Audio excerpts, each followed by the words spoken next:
Hello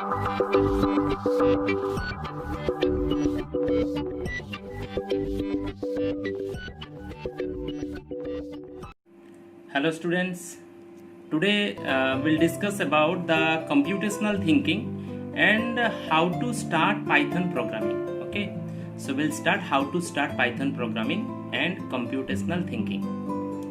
So first we'll discuss computational thinking. What is the meaning of that computational thinking? Just try to understand. It is the collective thought process involved in formulating problems and solutions so that they are presented in a form that can be effectively carried out by a computer. Okay, that means problems and solutions presented in the form of that they can effectively carried out. A group of programs can be carried out in a proper way so that it can run and we can get the result by using it. This is known as the computational thinking. So now we'll discuss what are the problem solving methodology and techniques.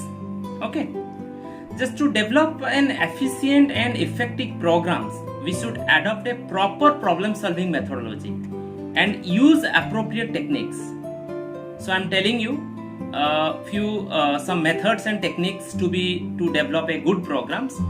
Just you see, I'm showing you here. You can see in the screen some headings I am giving here. The first one is understand the problem well. Before starting, for a good program, or one should understand the problem well, and one should know what exactly is expected from the problem. Knowing the problem well is the halfway done. If you understand the problem easily, you can solve the questions. Second one, analyze the program. Analyzing problem involves identifying the program's specifications and defining each program's minimum number of inputs required for output and processing components.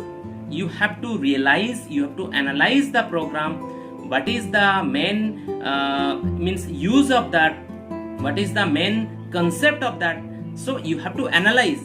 Then only we can use the minimum number of inputs accordingly. Then we can execute.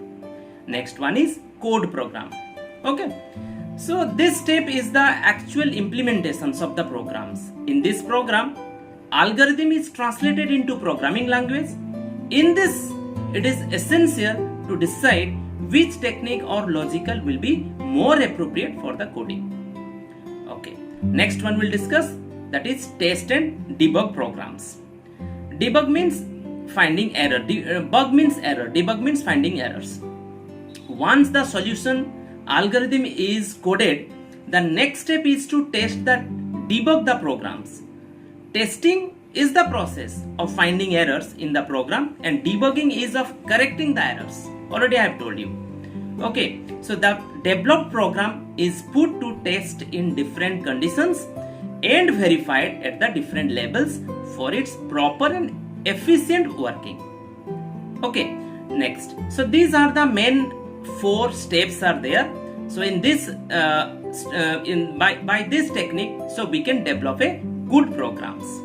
So before starting, first we'll discuss what is the next term one will discuss, that is algorithm. What is algorithm? The set of instructions written down to formulate the solutions of a problem is called algorithm. Means it is the step-by-step process to solve a problem. These instructions, when followed to write the code, produce the desired output. Okay, so let us take one example. Suppose one example will take to prepare the early morning tea. Then we'll see what is the algorithm of this one. Suppose if you are in a kitchen, you are preparing a cup of tea. So how to prepare? What are the steps are there? So before that you have to note down, you have to keep in your mind these are the steps, and accordingly we are preparing the cup of tea. Example, suppose first we'll write start, then first we'll start, then pour water in a pan, then put pan on gas burner, light the gas burner, next put sugar in the pan, so put tea leaves in the pan, pour milk in the pan, then filter the prepared tea in the cup, then serve to it others and enjoy yourself, then stop. That means these are the 10 steps are there. So in this way, one by one, programming. In programming also, before starting a program, the programs means use the program's main theme, the program's main concept that can be written in this step-by-step way. This is one life example in our daily life example, but in this way we can use in our program. So next come to the next part is flowchart. Flowchart are the diagrammatic representations of the algorithm.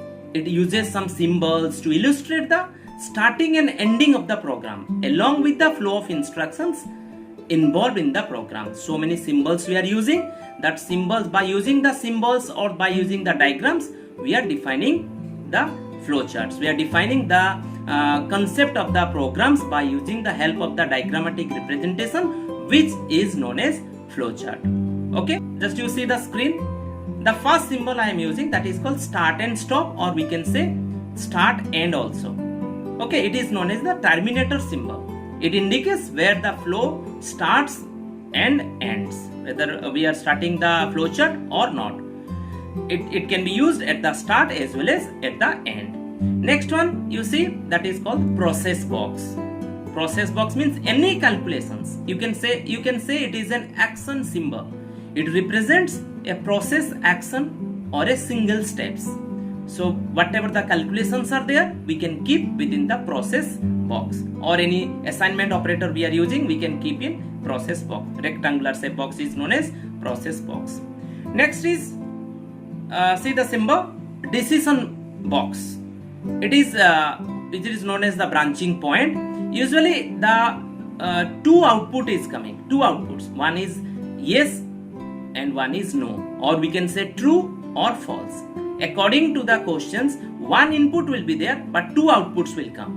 Okay, so this is called the decision making box. Whenever the questions are there, then we are using this type of box. Conditional statement purpose, we are using this. Next one is input output box. This is the data symbols. This is just a parallelogram and parallelogram shape, and used to input and output data. Whenever you want to input something, whenever you want to get the output, for that purpose we are using input and output data. Okay, I want to enter some name, I want to enter a number, so we are using this box, parallelogram. Or I want to suppose print something, processing the output, I want to print the output. For that reason this box can be used. Last one is arrow marks. This is called the flow lines. Okay, this is the connector that to show order of the flow between the shapes. Okay, next one. Next we'll discuss one next part, that is known as the pseudocode. This is also another way of representing an algorithm. It is considered as a non-formal language that helps programmers to write algorithms. Okay, so it is a detailed descriptions of instructions that a computer must follow in particular order. I am taking one example, just you see. Suppose one example I am giving you. Write an algorithm to display the sum of two numbers entered by users using the pseudocode and flowcharts. Okay, so one algorithm I'll write, or one descriptions I'll write. I'll solve the following. I solve the questions by using pseudocode and flowchart. I'm telling once again, I'm just repeating the questions. Write an algorithm to display the sum of two numbers entered by the users. So first you see the pseudocode. By using pseudocode, how I'll write it. So how I'll write it? Just input a number. So I have written input num1. You can write input num1 or input a, input n1. But input command we are writing just to know pseudo means what? That is false. That code means this code we are writing for the false statement. That means after that we can, one concept we can get from here. I want to enter a number, that's why I am writing input. Maybe input command we are not using in Python, that is no matter, but we can use it just for for describing the programs, just to show the program. That means we are inputting a value. So that's why I am writing input num1, input num2, second number I have used. Then just I am writing compute. Compute is a not command, but I can write compute result equal to num1 plus num2, means sum of two numbers. then print result. So this is a procedure that we can use it. We can write those numbers, we can write the code by using some symbols, just like word input, compute, etc. So in shortcut we can write in this way, and we can understand that this program wants to input two numbers and getting result by adding these two. Similar way, just come to the flowchart part. In flowchart, first we'll start button will write, that is stop and start, that already I have told you. Next, for reading purpose we are using the parallelogram. Next one is processing box, result equal to num1 and num2. So no decision box is here because no if statements are present, no conditional value is there. So after that, print statement, and we can stop. Okay, so I hope students you understood the concept of those things. So now we'll discuss how to write a program in Python. I am showing you in details, I am showing you in practicals how to use it, how to write a program, and the versions also I'll tell you, how to download the programs also I'll tell you. If you don't have any software, also you can download it. Okay, so I'm just telling you, see the screen and try to watch it properly. In details I'm telling you by showing the practicals. So first click on start button and all programs, go to the Python directory and you open Python software. Okay, whatever versions you are having, that is no problem, you can use it. First this one, which one we are getting, that is called the interactive mode. Remember, it is known as the interactive mode, where one by one command we can write. One command will write, then after that we can execute, then second command, then we'll execute. So one by one command we can write, and when we'll press enter key, the execution will be there. Okay, so I'm just writing something, you just see. So when I am writing this one, then I am pressing enter key. Okay, so the hello program is coming. Second one, I am writing one number. So one error is there. Second one, I am writing print within bracket a number I am writing. So when I am writing the number, then again the number is coming. Again I am writing one addition, the sum of two numbers. When I am writing, then press enter key, again one number is coming. So remember, this is known as the interactive mode, where command can be written and after that we can execute. Immediately we can execute. Then we'll go to the script mode. Okay, go to the file menu, the new file. So this is called the script mode. So in the script mode, all the commands together we can write, then we can execute it. Okay, so whatever the commands I have already written in the interactive mode, the same commands I am writing once again here. First print one text I am writing.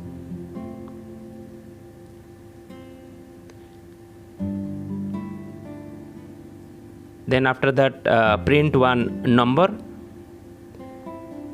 Print command, and bracket within double quotes we can write one number.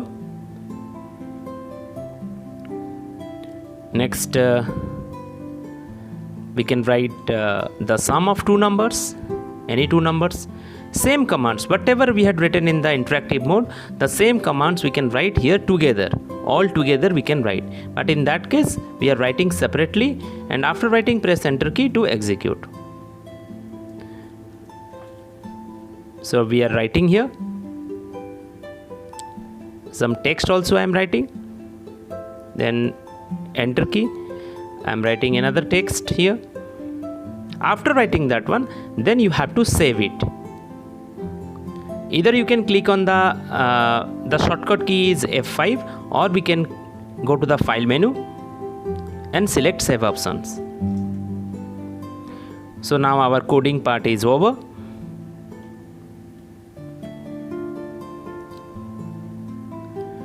So next just to run, press F5. Before that, first you need to save it. Already I have told you. So go to the file menu, then save option. So enter a name here. You can write a name here. Then click on save button.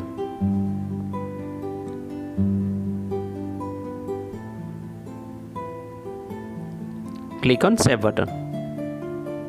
After saving, then go to run menu and select run module, that is F5, or direct also you can press F5. So now you see in the left side interactive mode. So all the output are coming. So whatever we had written in that is script mode, the output is coming in the interactive mode. Okay, so this is the difference between script mode and interactive mode. So students, I told you how to execute it, how to run a program, how to write a program, and try to write always in script mode so that all things will come together. Okay, so now I will show you how to download it. If you don't have the Python programming, what to do?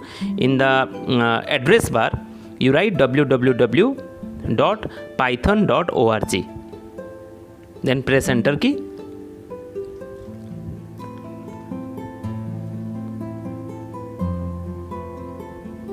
Python.org you will type there. After that you will see this screen. So here different versions are there. So now you can just take the latest versions also. This is the first one, is the latest version, or at the bottom you can see so many versions are there. So according to your PC, which one is the suitable one, that one you can take it from here. This is the open source, easily you can get it, freely you can get it. I think there will be no problem. Just select and download it. After that you can load it. I hope students this practical session will help you a lot. The process, how to execute, how to save, what is script mode, what is interactive mode, all things I have told. How to download it from the net, from internet. The website name also I told you. Okay, how to download Python programming. If you don't have, just you download. It is open source software. You can get it easily. Okay, freely also. So you download and just do the practicals at home. Okay, the mobile version is also available. If you want, just you can the apps is there, you can also download in your mobile. Okay, so I hope you understood. So just do practice. Next we'll continue the details, features, and the more codings used in Python. So thanks for watching and have a nice day.